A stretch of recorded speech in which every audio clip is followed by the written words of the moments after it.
Dəfə biz sizə müraciət edəndə Şahində söz bazası demək olar ki, yox idi, çox az idi, minimum cümlələr yox idi. Sosial davranışları sıfır idi. Davranış pozğunluğumuz var idi. Ünsiyyət bacarığımız yox idi. Komandaları düzgün yerinə yetirə bilmirdi. Şəbnəm xanım, bugün Şahinin sonuncu dərsimizdir. İstərdim ki, bu müddət ərzində Şahində olan dəyişikliklər haqqında məlumat verəsiniz. Çox şükür ki, il yarımdır sizin təlimlərinizin nəticəsi olaraq Şahində çox irəliləyişlər var.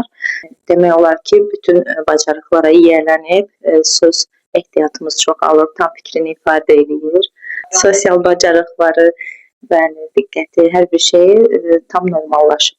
Bu müddət ərzində həm biz valideyn olaraq özümüz, həm Şahin, yəni sizin dərslərinizdən çox şeylər öyrəndik və bundan sonra da onları tətbiq edərək inşallah Şahin daha yaxşı vəziyyətə gətirəcəyik.